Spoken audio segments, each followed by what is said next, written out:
Today on ABC News, arrests and abuses on civilians in Dongamantung County by Cameroon forces continue to increase by the day. The president, Dr. Samuel Sako, once more calls on Nigerian authorities to respect and protect Ambazonian refugees. America's cut and run brings back the Taliban mullahs back in charge in war-ravaged Afghanistan. Zambian opposition leader Hichilema declared winner of last week's bitterly contested presidential election. These and more stories to come in this edition of the news.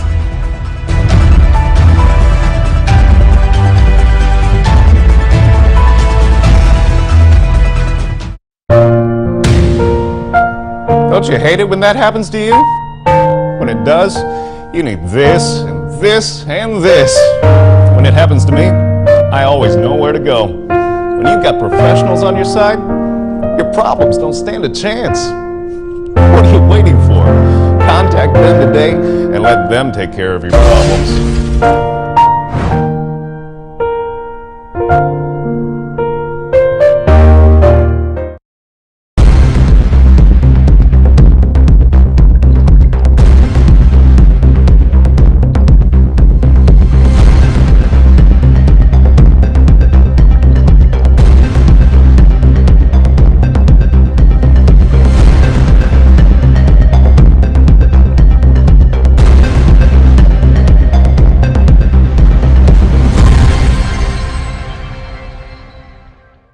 Arbitrary arrests and torture of civilians in Dongamantung County by Cameroon invading forces have continued on the increase by the day.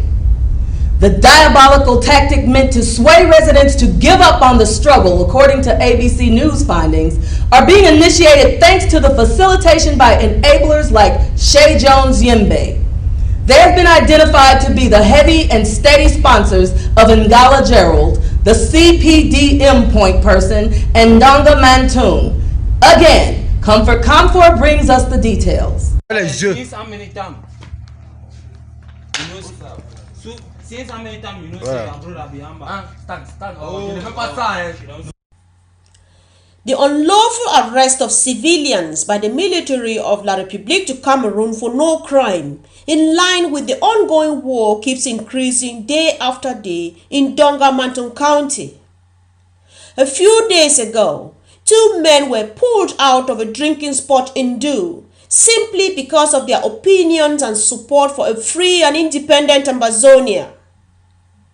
One of the enablers, or what Ambazonians call blacklegs, called for the Cameroon military, who came and picked up the gentlemen to an unknown destination. And as we speak, families and friends are worried about their whereabouts and their well-being. For the past 4 years and counting, the Biya regime-sponsored MPs, senators, and the grassroots militants of the Cameroon People's Democratic Movement (CPDM) have been doing a good job of facilitating the illegal arrests, imprisonment, torture, and killing of the southern Cameroonians in Dongamantung County, civilians and Ambazonia restoration forces alike.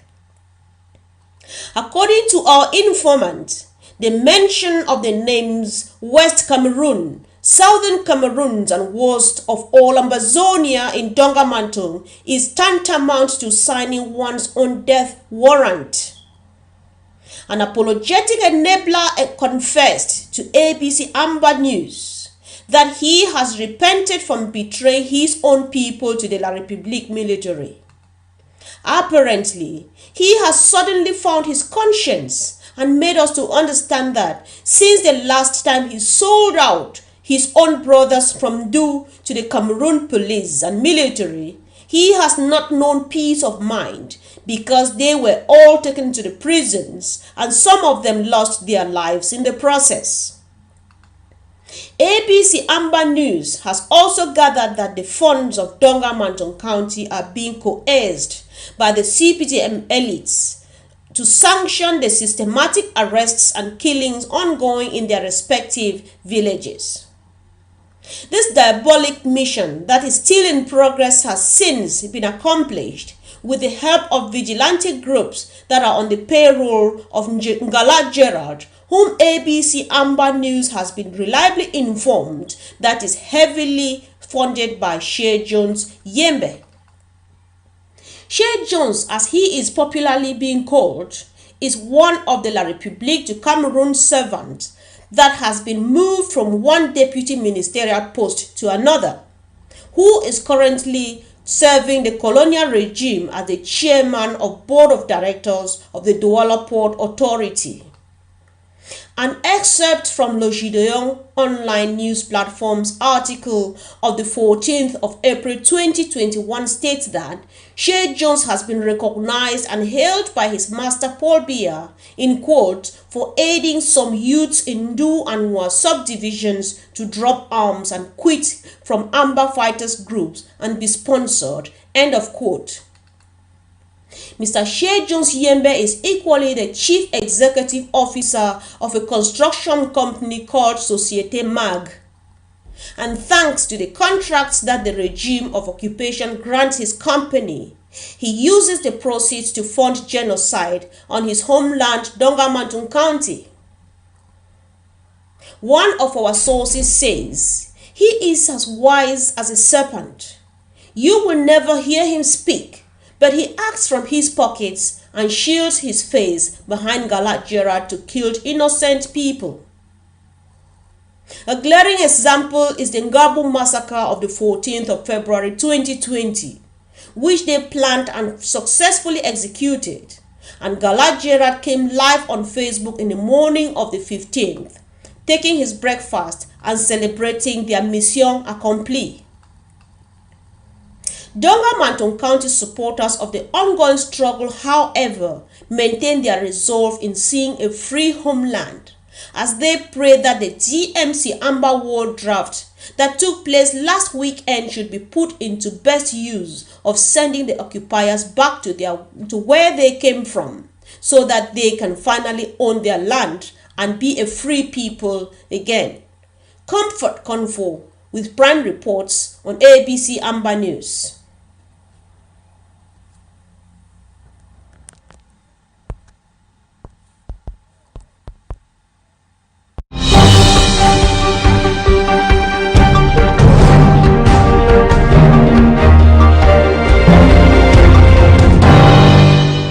Amazonians from all over the diaspora once more gathered last Sunday and raised a whopping sum of $82,000 and counting for Dongamantung War Draft. Dongamantung County is one of those counties still with heavy influence of Cameroon's CPDM elite. Comfort Confa reports that this draft was quite a victory for the Ambazonia Restoration Forces in the county and Ambazonia as a whole. Comfort? The DMC fundraising occasion kicked off with a friendly virtual meet and greet atmosphere, vivified by traditional music from the culturally diverse Dongamantung County. The County Defense Chief of Staff for DMC made a live call with two generals from the ground, who pledged their services to wholeheartedly fight and defend homeland, and called on Ambazonians and well-wishers to support them financially, because facing the heavily equipped military without weapons would be suicidal on their part. This was closely followed by a word of prayer, singing of the Ambazonia National Anthem, a welcome address by the DMC Chairman Zebilonji, and the chairpersons and representatives of the three constituted out of the 5 LGAs of Dongamantung County, and finally the presidential speech by His Excellency Samuel Ikomesako. In his address, the president called to mind the evil dark cloud that hovered over DMC on the 14th of February 2020, claiming 36 lives, including pregnant women, children and elderly people, and said that the criminals in suits called elites who are enabling ethnic cleansing in Ambazonia must be stopped. He went ahead to applaud the efforts of the generals in DMC to deny the marauding BIR thugs, as he calls them, their military victory in their county.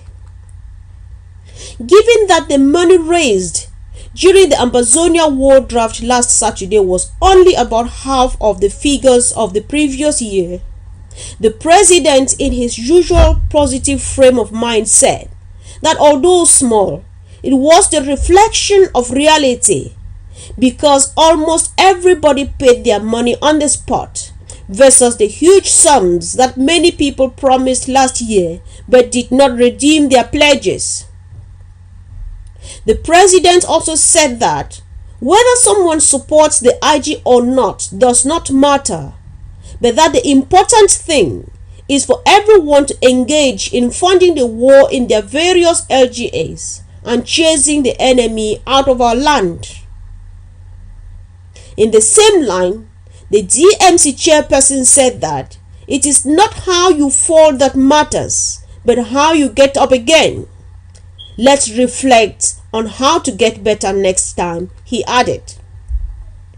The Secretary of State for Home Affairs, Dr. Anderson Kajang, said he was very comfortable with the sum that was raised on Saturday night, and that if it was well planned, it could still go a long way to achieve much for the county. President Sako's message to comrades of the liberation struggle who are fighting other Ambazonians was that if all southern Cameroonians could direct all their indignations to the enemy, the struggle would be farther than where it is now. His last word to the people of Dongamanton County was that they should not be discouraged because Saturday was only the launch, and so let the draft begin. Meaning that DMC should continue to encourage their fellow brothers and sisters and sympathizers to assist them financially to fund the war in their county. On the occasion of the DMC Amber War draft, the president announced Thursday the 19th of August 2021 a national day of mourning in memory of 13 Ambazonians who were murdered in Bui County, but what he called the trigger-happy military of the dictatorial regime of occupation. The event officially ended at about 4 a.m. Buea time, which was about 9 p.m. Eastern Standard Time, and the resource mobilization team, Ma Aringwa and Nijo Akemche, announced the sum of $82,000 as a rough estimate of what was raised that night. Many people, including the Vice President, Dr. Abongwa, came in after the resource mobilization officers had left and continued to contribute for the cause in DMC. The next draft goes to Ndian County for Saturday the 21st of August 2021. Comfort Confo on Prime Reports with ABC Amber News. In the war between Cameroon and southern Cameroon's Ambazonia, there is one group of people caught between a rock and a hard place. They are the civil servants who still have to depend on paychecks from French Cameroon. The question is, where does their loyalty lie? With French Cameroon or a free Ambazonia? Mike Fusey reports. In the conflict between La République du Cameroun and the southern Cameroon's Ambazonia, there is one group that has been caught between a rock and a hard place. I'm here referring to the civil servants serving under La République du Cameroun. Given the unsafe working conditions brought about by the war between the Federal Republic of Ambazonia and La République du Cameroun, La République du Cameroun civil servants in Ambazonia say they are no more safe to stay and perform their duties in total tranquility as before. This revelation has been made time and again by some runaway civil servants who have abandoned their duty post because of the war, and that the relationship between the population and the civil servants is not at all friendly. The population in different towns and villages of the northern and southern zones of Ambazonia believe that They are no more part of East Cameroon or La République du Cameroon. The civil servants have complained to their well-protected colonial administrators their fear of the unknown, especially referring to the Ambazonia restoration fighters who consider most civil servants, particularly those who work in colonial administrative offices, as enablers. A case in point is that of 6 divisional delegates who were on a mission in the southern zone of Ambazonia and were arrested allegedly by the Ambazonia restoration fighters. One of the 6 delegates has since been killed, and the whereabouts of the remaining 5 is still unknown. Despite these risks, these civil servants are constantly under pressure to return to work. We have had several instances where civil servants were threatened with dismissal if they should fail to return to work. During a census recently conducted by the colonial administrative authorities in all 13 counties in Ambazonia, many of the civil servants didn't show up. One of the colonial regional delegates told ABC Amba TV that the colonial administrators have the right to impose on the civil servants to come back to work. But the situation on the ground is complicated and uncertain. It is a complicated situation in the hands of the colonial administrators, who themselves go around under heavy protection from the military, who are themselves increasingly feeling very unsafe following the increased offensive from the Ambazonia restoration fighters. He said more than 90% of the Ambazonia territory is unsafe for government workers, whether military or civilians, because no one can easily identify the Ambazonia restoration fighter. He further criticized those who compare the Bamenda administrative quarter upstation and the Boya administrative area to the rest of the Ambazonia as hypocrites, because those are places well secured by the military. But even in those areas, anything can still happen, he said, shaking his head in complete apprehension. It is also noted that many of the civil servants who stay out of Ambazonia pay 20% of their salaries to regional delegates so as not to be dismissed, while some of them have gone for greener pastures in other countries, and others have simply abandoned their jobs than to stay and die in this war between Ambazonia and La République du Cameroon. This apprehension is further strengthened considering that the territory is quickly slipping away from the grip of La République du Cameroon colonial administrators. Could this be an indicator that La République du Cameroon has lost this war? For how long can you claim to be in control of a territory when you cannot safely be on the ground to administer it? Armored cars have become service cars to most, if not all, administrators. And even those armored cars have lost the sense of safety they used to provide their occupants, as they are increasingly blown apart by the newest arsenal of the Ambazonian restoration fighters. Such a situation is unsustainable, and it is safe to say that it is but a matter of time before the colonial administrators will pack and leave, never to return. Mike Fusey on Prime Report with ABC Amba News. The President recently signed a number of executive orders reinforcing implementation of the AMBA Peace Plan as formulated in Berlin in 2018. In this commentary, Press Secretary at the Presidency, Fondo Walter, takes a critical look at the effectiveness of the AMBA Peace Plan and the importance of the executive orders signed by the President on August 5th. Let's watch. There have been catalogs of questions as to what is happening within the county levels. We want to make you to understand that we are not sleeping. The president is a visionary. He has been thinking every day, doing a lot of consultation.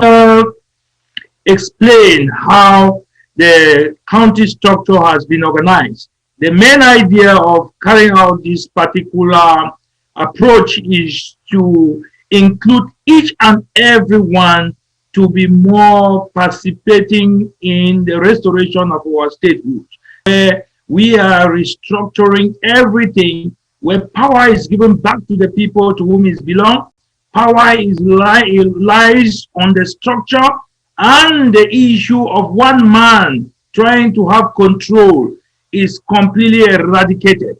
This explains why the structure now that is coming in place will be that which has the total control of the revolution as well as the restoration of our statehood. So when you take it gradually and scan through this structure, you will see where the president has actually organized the local government in a way that you have two electoral college. One is what they call the County Executive Electoral College, and one is what we call the Enlarged County Electoral College.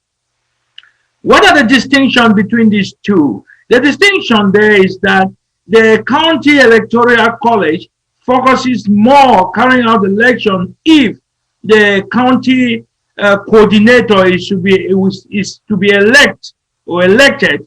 But if it comes to other positions, then the enlarged county electoral college has authority now to foster that election. You see, throughout this way, we realize that power has actually gone down to the root. This is because the president is looking for a possibility where the people can have direct contact with the people on the ground. They should be able to understand their needs. They should be able to cooperate with them. They should be able to have a joint work for such which that everyone is taking along so that nothing is left aside. No one is left aside. The structure is not just left in itself. There is a direct link with the structure as well as the entire administration. For example, when we talk about this structure, it falls under the Department of Homeland and Community Mobilization. So we talk about the Department of Homeland Affairs and Community Mobilization. So there is a very close working administration between the county structure as well as the department. So this will mean that the department oversees what is happening, and there is guidelines to how these structures as well as the implementation of both the enlarged electoral college as well as the county electoral college functions. I would say we should be extremely hopeful for the coming years. This is because we, from the very beginning, we were functioning without any clear structure in place. But now that there is a structure in place, there is a flow of communication.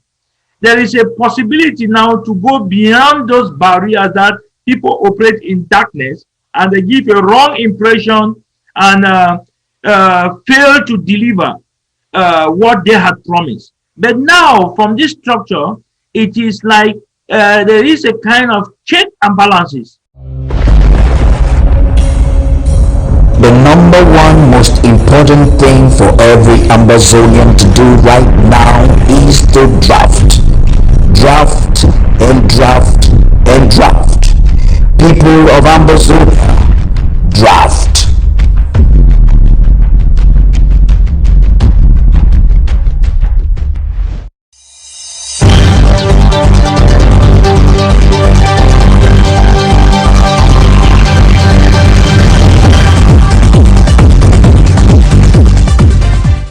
After 20 years, $88 billion spent on building an Afghan army, and a total of $2.4 trillion spent, America has cut and run from Afghanistan, and everything is now back to square one with the Taliban in charge. The Russians did the same thing. They cut and ran. Reacting to the situation, the New York Times is quoted as saying, "You cannot win against a people in their own land." 20-year U.S. war ending as it began, with the Taliban taking control of Afghanistan, says the New York Times. Could this be a lesson for La République du Cameroun in the senseless war they started in Ambazonia? Nellie Fortune reports. The Taliban effectively sealed their control of Afghanistan on Sunday, pouring into the capital Kabul and meeting little resistance as President Ashraf Ghani fled the country. The government collapsed and chaos and fear gripped the city, with tens of thousands of people trying to escape. The insurgents' return to power 2 decades after they were ousted came despite years and hundreds of billions of dollars spent by the United States to build up the Afghan government and its defense forces. In a lightning offensive, the Taliban swallowed dozens of cities in a matter of days, leaving Kabul as the last major redoubt of government control. On Sunday evening, former President Hamid Karzai announced on Twitter that he was forming a coordinated council together with Abdullah Abdullah, chairman of the Afghan delegation to peace talks, and Gulbuddin Hekmatyar, the leader of the Hezbollah Army Party, to manage a peaceful transfer of power. Mr. Karzai called on both government and the Taliban forces to act with restraint, but the Taliban appeared to ignore his appeal and advanced into the city on its own terms. Al Jazeera reported that it had interviewed Taliban fighters who were holding a news conference in the presidential palace in Kabul. The fighters said they were working to secure Kabul so that leaders in Qatar and outside the capital could return safely. Al Jazeera reported that the fighters had taken down the flag of Afghanistan. As it became clear that the Taliban fighters were entering Kabul, thousands of Afghans who had sought refuge there after fleeing the insurgents' brutal military offensive rushed with growing alarm as the local police seemed to fade from their usual checkpoints. The U.S. Embassy warned Americans not to head to the airport in Kabul after reports that the facility was taking fire, and said that the situation was changing quickly. Late Sunday, the U.S. State Department said that all embassy personnel had been evacuated. President Ghani released a written statement on Facebook saying he had departed the country to save the capital from further bloodshed. "If I had stayed, countless countrymen would have been murdered and Kabul city would have been ruined," he wrote, in which case a disaster would have been brought upon a city of 5 million. Now the US is leaving Afghanistan after 20 years of an expensive war. Could this be a lesson to La République du Cameroun?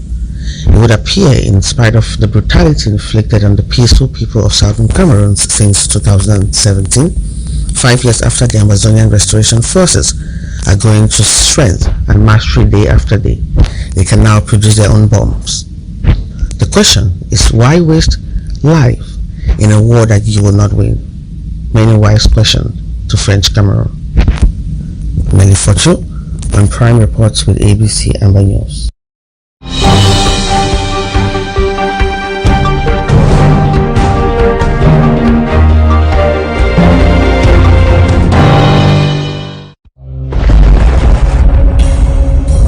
The number one most important thing for every Ambazonian to do right now is to draft.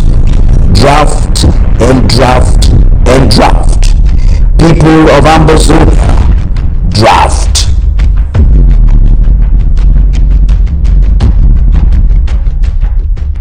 And in foreign news, Zambian opposition leader Hakainde Hichilema has been declared the winner of last week's bitterly contested presidential election in that country.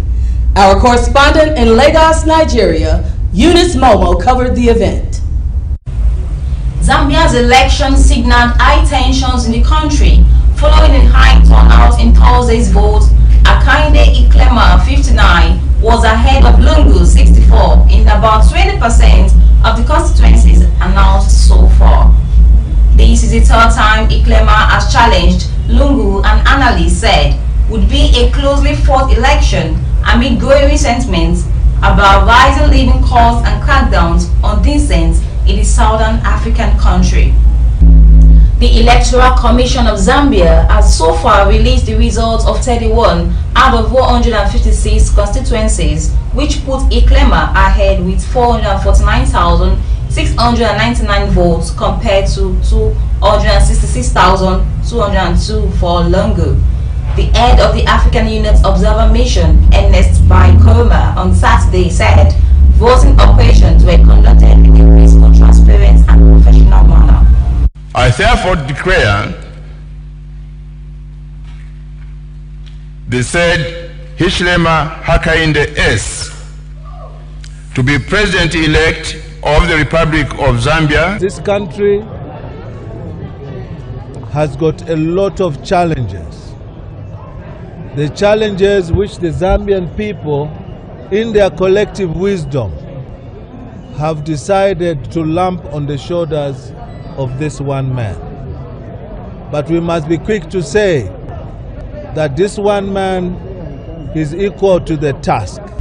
European Union counterparts were slightly more critical of the poll, denouncing the internet calls on unequal campaign conditions. Security forces blocked Iklema from campaigning in several parts of the country, including the strategic Compabat province, citing breaches of coronavirus measures and the Public Order Act. Around 7 million people were registered to vote, the majority aged 24 and 34, out of a population of over 17 million. Iklema is running for the 6th time, backed by an alliance of 10 opposition parties. Eunice Momo on Prime Reports with ABC Amber News.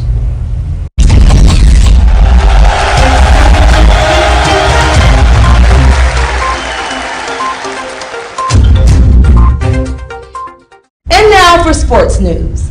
Despite the challenges accompanying COVID-19 and the emergency policies in Europe and beyond, soccer is still booming. Sports reporter Sylvia Bright has an overview. Last weekend was the weekend Premier League fans had been waiting more than 17 months for, and it did not disappoint. We saw full stadiums for the first time since the COVID pandemic shut football down in March 2020. The traditional 3 p.m. fixtures were back and there were a near record number of goals. It was an opening round of matches that were beyond expectations. Fans back in full numbers. It is amazing. It changes everything. 2 or 3 months ago, something was missing, said Spurs boss Nuno Espirito Santo after their 1-0 win over Manchester City. The games were good, but the fans are what it is all about. He is not wrong. Football behind closed doors with fake crowd noise on the TV and radio has just not been the same. Full stadiums are back now. The roar from the 16,479 at the first ever Premier League game to be played at Brentford. Friday's win over Arsenal will live long in the memory. A crowd of 72,732 packed into Old Trafford to watch Manchester United hammer Leeds. Everton striker Dominic Calvert-Lewin, who scored against Southampton, said, "It is a great feeling to score with fans being back in the stadium. I feel like a kid again." And Trevor Chalobah's goal on his Premier League debut and his emotional reaction would not have been the same without his fellow Chelsea fans in the stands to celebrate with him. It was also a return to traditional 3 p.m. slot now that fans are back. 5 of these weekend games were played at the same time, a contrast to last season when a large majority of matches were staggered, leading to football seemingly all day, every day. Looking at the goals and wins, nobody likes a draw, right? Well, this was the weekend for you as all 10 games had a winner, 7 by the home team. Spurs are only 10 despite beating champion City 1-0. There were goals galore too, with 34 in 10 games. Manchester United hit 5, West Ham scored 4, and Chelsea, Everton, Watford and Liverpool all netted 3. Only once in Premier League history have there been more goals on the opening weekend. The 36 netted in 2003-2004. A good start for the underdogs. The past 10 seasons had only seen 3 opening day wins by promoted teams in 30 attempts. There were 2 out of 3 this weekend. Brentford celebrated their return to the top tier after 74 years away with a deserved 2-0 victory over an abject Arsenal. Their entire starting had a total of 19 minutes of Premier League experience before the game. It's a historic evening, and it's crazy that we are opening the Premier League season by beating Arsenal, said boss Thomas Frank. A full house, a top performance, incredible. Nobody who was here will ever forget that. The other win for a promoted side saw Watford beat Aston Villa, tipped by many to have a good season, 3-2 in a trailer. Norwich lost 3-0 at home to Liverpool. Do we have a proper title race on our hands? Manchester City have won 3 of the past 4 Premier League titles, but they looked way below their flute best against Spurs. That was the first time a Pep Guardiola side have lost on the opening day since 2008-2009 when Numancia beat Barcelona, his very first game in senior management. The 3 teams most likely to challenge this season all looked good and won. European champions Chelsea, tipped by many as Premier League title contenders, beat Crystal Palace 3-0, and that was with 97.5 million pound Romelu Lukaku still to come into the team. Fernandes scored a hat-trick and Paul Pogba set up 4 goals as Manchester United thrashed Leeds 5-1. And Liverpool, the 2019-20 champions, have Virgil van Dijk back in team after a long-term injury, and they won at Norwich. It has been 7 years since the final top 4 were separated by 10 points or fewer. There has barely been a title race featuring more than 2 teams in that time. Is this the year when that changes? Silver Bright with Prime Report, ABC Amber News.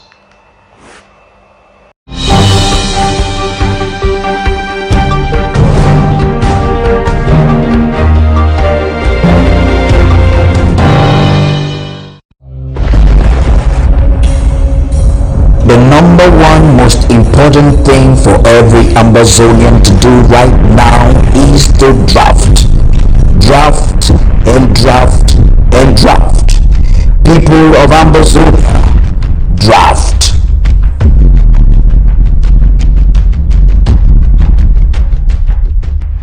Dr. Samuel Sacco, President of the Federal Republic of Ambazonia, in a statement Sunday reiterated his government's disclaimer of the purported alliance between Ambazonia and IPOB of Nnamdi Kanu. While calling on Ambazonian refugees to do all to live peacefully within the context of the laws of Nigeria, he called upon the Nigerian government to respect international law by extending adequate protection to Ambazonian refugees. Dr. Sacco also appealed strongly to the Ambazonian people to reach out to the refugees in support. Tar PK, Barrister Mbisaha, and Dr. Yaya analyzed the president's remarks. Today we are having a discussion to look onto the government's policy statement as referred by the president this evening.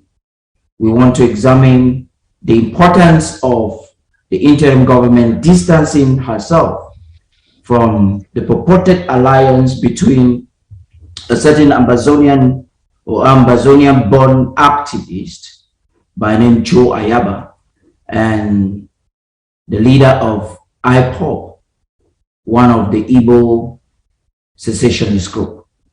Barrister, you heard for yourself what the president said, and I believe you were part of the press conference last week that held last week in Nigeria. the people, after this press conference, there's been some excitement in the media in Nigeria and beyond, while a few individuals have been grumbling here and there. The peoples of Ambazonia and the world want to know what and why the interim government is taking this stance. Thank you, sir. I think I've been with the president for a long time, but I am not part of the speech writers. So I can assure you, if I can ever praise anybody, I'll give those speech writers 10 over 10. But they got everything on point. The president was reading something was written by some people with his own ideas put in, but it was more than perfect. Let me start a little bit backwards. The first sentence of the president's statement says he was addressing the international stakeholders. First sentence, international stakeholders. Who are the stakeholders? In principle, the United Nations. So we went further, say, specifically again, to Nigeria and Cameroon. Those are the people who are actually carrying out the activities we are complaining about. When the president says in a press conference, we are not part of that group that signed that thing because we represent the people. Anybody can sign anything. You went somewhere, you went below and said, look, only Ambazonia can form friendship with anybody. We're not against that. But that is not a representation of Ambazonia. I told them very boldly, this interim government represents the people of Ambazonia.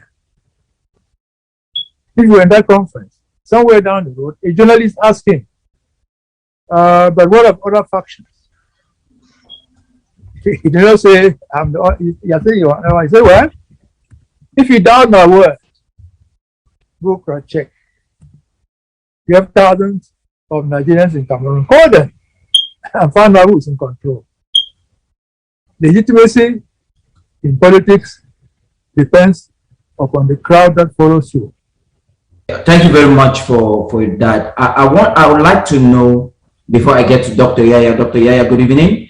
Before we get to Dr. Yaya, and she will mostly be talking about what the interim government intends to do for the refugees. Now, before we get to that, I want to know, what is the importance of the interim government stance at this current time?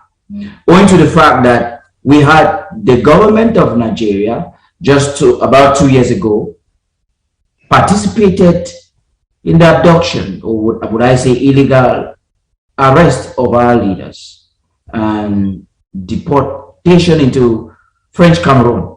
So why would the interim government take such a fair play stand?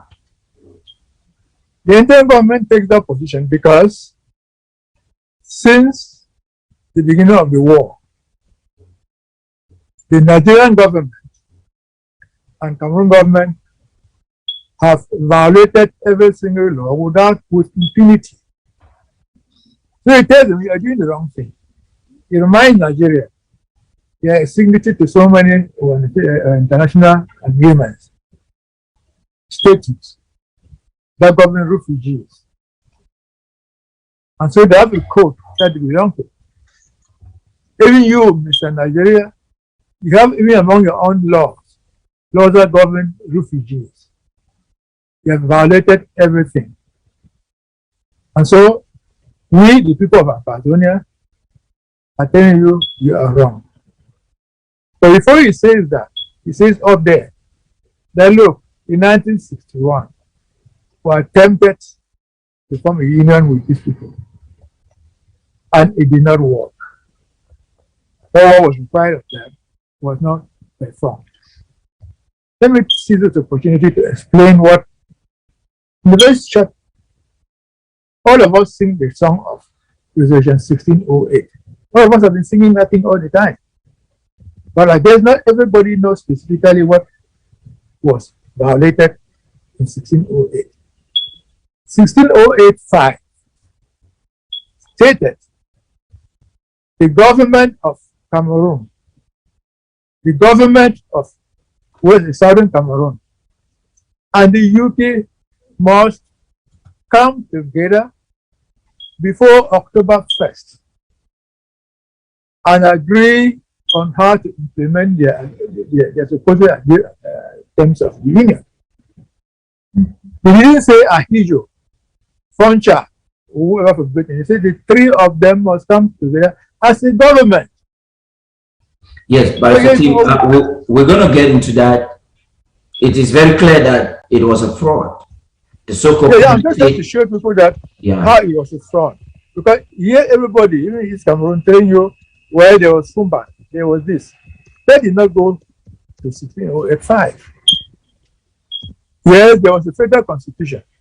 The federal constitution that we relied on was illegal. Why? Because Ahijo amended his constitution. He didn't just amend it as Ahijo. He took it to his parliament,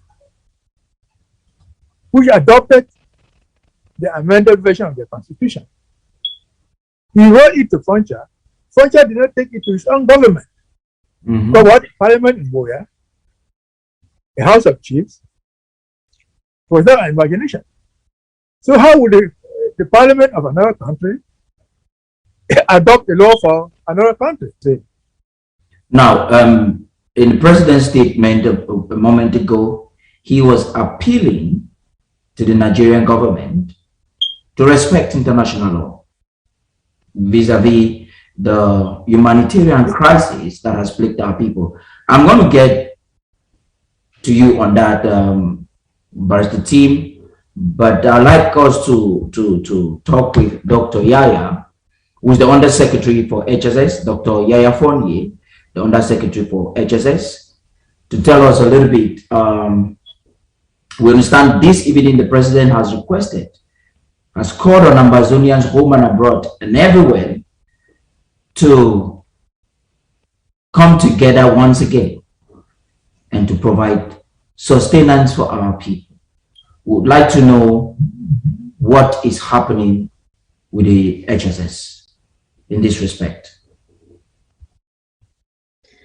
Thank you very much. Thank you so much, Comrade Padi, for having me on the panel. And Barrister Team, it's always an honor to be in your presence, in the wealth of knowledge and experience that you always share. I always feel like having a notebook and actually taking down notes from you, and I hope every Ambazonian is doing so. This is HSS, and the full meaning of HSS, of course, is the Department of Health and Social Services, which is a very, very important or powerful or crucial department of the interim government of the Federal Republic of Ambazonia. I say so because oftentimes we have or hear people say, "Oh no, I'm not really interested in the fight, in the shooting, and all of that," but they fail to understand that there's a humanitarian crisis that came as a result of this senseless war that wasn't started by Ambazonians. It was imposed upon Ambazonians, and so there's a huge number of people, displaced across the globe, suffering, facing the challenges, day-to-day challenges, of survival, like simple things like feeding, housing, having clean water, clothing, healthcare, basic healthcare. HSS actually has a daily challenge of dealing with all these concerns from not only our refugees, but also our prisoners of war who face similar threats, of being abandoned, not being well fed, being tortured, not taken to hospital, not giving basic health care when they need it. So we face this challenge as an interim government on a daily basis. But the president had to come out on this specific occasion because of the escalation of additional problems to the daily challenges of our refugees, like deportation as well, actually. Yeah. So I was about getting into the aspect of illegal deportation. I would say we've had that concern, particularly in Nigeria, We understand that it took place in other parts of the world sometime last year during the Trump administration, where the people that are, because our people are victims, they are endangered people and deserve international protection. But before we get into the depth of that, I want to use this opportunity to thank the HSS now that the Undersecretary is here. We've seen the deplorable images coming in from ground one, and even what you're doing. And we've also seen your reports on the tremendous work you're doing. So Ambazonians should take note that the HSS is made up of hard workers like you. I understand we're doing this. It is about 2 a.m. in Germany, and you're awake because you have to do this service for nation. Thank you for accepting to be a part of this. So now we understand sometime last week, a refugee in Nigeria by name William, that's the only name the HSS could give to the newsroom, that committed suicide, allegedly from starvation. Do you have any information about that? And what is the interim government intending to do to stop this hunger, at least to some extent? What is the project of the HSS? And if you have any information Amazonians would like to know in that respect. Yes, yeah, I got you. Yes, that's the information we got on the ground, that the reasons for this brother committing or taking away his life, sadly, is due to the uncertainty of life, just having basic food to eat. But this is still being investigated. Again, there are challenges not being on the ground. Of course, we have a great team that's on the ground, but they also have challenges reaching out, to this is what we face on a daily basis. That is just one of the many examples. And I can understand the despair amongst our people. And we should also have one thing in mind. We could say, or they could, we could have the reports as, hunger being the cause of that. But we also have to take note, and also this highlights the huge psychological burden that our people have. The trauma they've been through is not to be underestimated. A lot of them are going through post-traumatic stress disorder, which is not even diagnosed, and the list of their problems, because they are facing basic existential threats like just having food on the table. So a lot of our people already have a huge psychiatric load on them, with major depression that is going unnoticed, or post-traumatic stress disorder, anxiety disorders. If Ambazonians right now, I know you have the heart to help these people. I personally have worked with you, so I can say that with no fear of contradiction.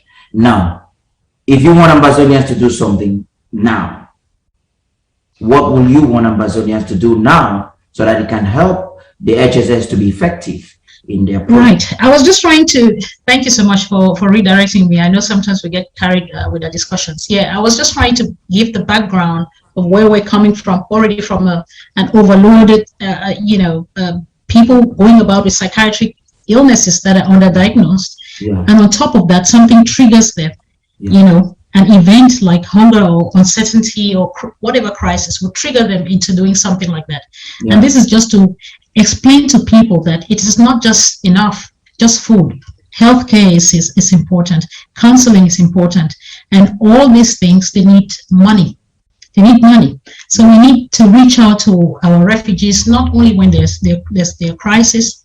And we can imagine this is only one of many cases that maybe are not reported, because we still have the problems of having some of our refugees who are not even registered. They are not documented. We have some settlements that have not been discovered. Recently, we heard such stories. So what am I saying to Ambazonians and to citizens of the world, citizens of goodwill? Adopt an Ambazonian refugee somewhere in a foreign land. What we take home is that you adopt an Ambazonian refugee, yes, or IDP. And we also have prisoners of conscience. I'm going to wrap up this discussion because the newsroom is giving us very limited time to have this wonderful discussion. I hope that we'll have an opportunity again to really talk elaborately. But before I go, Barrister Tim, I'm coming back to you. In all this, the international press conference in Nigeria, the president reaching out, we saw the HSS sending out a condolence message the other day, and the president is pressing on this to tell you that it is close in his heart. Now, as an advisor and a technician, I would say, in diplomacy and international relations, what do we hope to achieve with all of this? As a government, I think the president handled the issue very, very well. He addressed the community there. He addressed us in terms of contribution. Then he addressed the government in terms of legal action being taken to improve or ameliorate the situation. That's all what we can do as a government. If the people who form an alliance with the hip-hop, whatever thing they call him, let any of them give an example of one of these things that they are doing. If they are not doing any of this, as compared to what the government, the IG is doing, that goes to show the world, the refugees, and even our internal citizens, that these are people who are on top. This is the organization that is on top. So, but to conclude on this, I want you to handle something very closely. To ensure full function, or at least optimum function of government vis-a-vis this policy, what is the framework that the government has in place? The framework is already laid out. The framework was laid out by calling on the international community what is going on, by the stakeholders, the United Nations. They have made them aware, through that interviews and through written petitions, written complaints. By calling on Nigeria, the government, the federal government of Nigeria, to say, look, you are going wrong here, wrong here, wrong here. That is diplomacy. We also diplomatically say, well, in spite of all what the federal government is doing wrong, the individual state government in Nigeria are doing us a very good job. They are keeping our people. Then we advise the people, abide by the laws of their host country. We, with this diplomatic approach to the United Nations, would appeal to Mr. Buhari, would appeal to the local people in Nigeria, and with our legal actions, this combination is going to improve, to solve some problems. It may not be all. No, are you saying that to a very great extent, this approach you just explained will be able to attain to the illegal deportation of some refugees? It should, because, for example, maybe you don't know, what Nigeria did was so illegal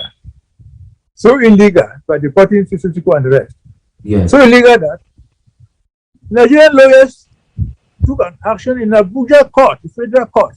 Yeah. And the court ruled, ordering Buhari to go and bring back the people they deported. That's in the local law. Yeah, that was a victory story for the interim government. Yeah, so I think if Nigeria has no longer deported other people, it might be because of this action that their uncle took. So if they listen to us, I understood what we're saying diplomatically, what we're saying legally, you should be able to change the situation. I think, point taken from Barrister. I think establishing that communication, would lead then to escalation. Based on a letter from the interim government legal department. Exactly. Will help us better than a letter from Marianta or whoever. They will carry the same message. That's exactly what I said, that we're going to tap into Barrister's expertise. To get it out. If we can get it, that will help us better. Thank you so much. There's no standard in the United Nations. One for Europe. Yeah. So we go home today with an assignment and also with a fund drive as per the president's statement. Thank you, lady and gentlemen, for accepting to join the ABC Amber Newsroom with this discussion. We hope to invite you before the week closes for a follow-up. Thank you. God bless you. Bye-bye. Thank you so much. It was a pleasure being with you again and Barrister team. Of recent, many of our refugees all over the world, and particularly those in Nigeria, have been going through tumultuous times. Apart from the normal daily challenges of being a refugee in a foreign land, their recent predicaments have been characterized by arbitrary detention, torture, and refoulement or forceful repatriation to the persecuting country, the French Cameroon state, in the case of Nigeria. This present escalation of violence or violation of civil rights is a breach of the 1951 United Nations Convention and the protocols relating to the status of refugees. It is our conviction that the sudden twist in the actions of the Nigerian authorities is not unconnected with the so-called alliance between one of the Igbo secessionist groups, also known as IPOB, of Mazi Nnamdi Kanu, and a certain Amazonian activist in Europe. A week ago, I had a press conference with major media organs in Nigeria and beyond to highlight the stance of the people of the Southern Cameroons vis-a-vis the so-called alliance, which has been misconstrued as an alliance between Amazonia and the Igbo group. My message to the Nigerian authorities and the Nigerian people was clear. The interim government, being the only governmental authority representing the people of the former British Southern Cameroons, Amazonia, has not entered, is not into, and will not enter into any form of alliance or memorandum of understanding with the leadership of any secessionist group in Nigeria, and that includes IPOB. Following the unprecedented, extraordinary rendition by the Buhari government of some of our leaders and compatriots in 2018 and 19, who were based in Nigeria, the interim government, through the Department of Human and Social Services, has prioritized your plight, making sure the relatively small assistance you are receiving from international humanitarian organizations is supplemented by the interim government. We will continue this effort with the support and generosity of the Amazonian people and our humanitarian partners. Let me use this opportunity to once more remind the Nigerian government of our responsibility to protect you, our compatriots living in their country as refugees, and also appeal to the UNHCR to be vigilant on her role as the international watchdog to ensure that the Nigerian government upholds international law vis-a-vis human rights and protection of refugees. Once more, we appreciate the hospitality and generosity of the Nigerian people towards our people. Our profound gratitude goes to the state authorities of bordering Nigerian states like Taraba, Akwa Ibom, and Cross River that have borne the brunt of welcoming and assisting our people fleeing the scourge of genocide in our homeland, Amazonia. My dear people, do not despair. Be strong and resolute. We are doing all we can to defend ourselves and liberate our homeland. Let me assure you that we will be in Buea sooner than later. Your patience and endurance will soon be rewarded with peace and justice. Yes, you will always remain a priority to your interim government. For those in detention for no just cause in Nigeria or French Cameroon, we have not forgotten you, and we can't. Our legal teams are at work, and we are doing everything to make sure your rights, especially as refugees, are respected so that you can regain your freedom.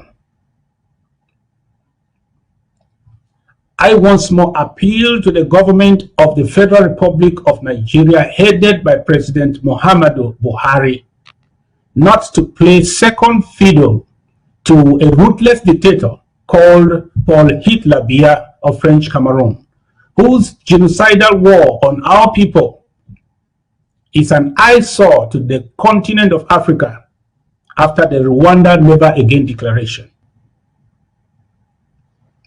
As the big and better brother, Nigeria has the moral responsibility to tame the unbridled authoritarian excesses of within its neighborhood.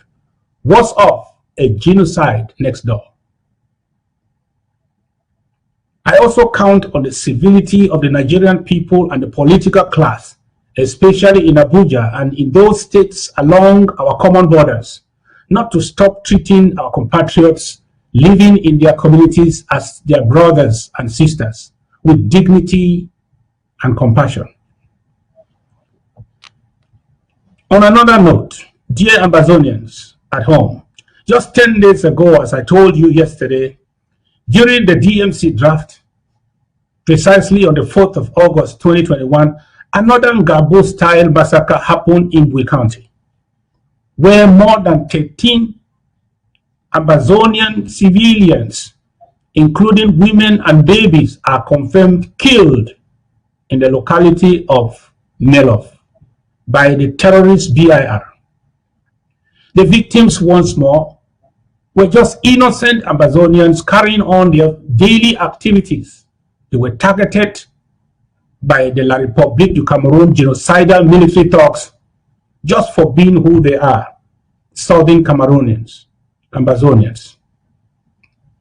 My office has ordered a thorough investigation of what now appears to be the worst reported massacre in 2021 by Paul Hitler Biya's genocidal squad.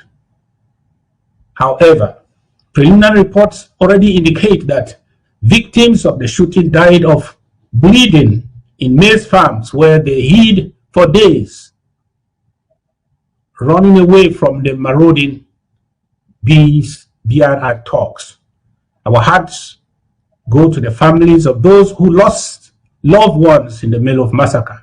On behalf of the nation, I extend my heartfelt condolences again to the bereaved families and wish a speedy recovery to those wounded during this massacre.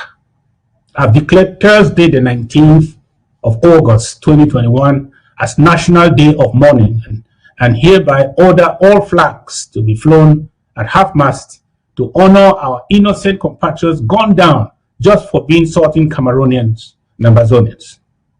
We have no choice but to endure and hope that our valiant sons and daughters who are resisting the occupiers prevail and force them to join us on the table of negotiation.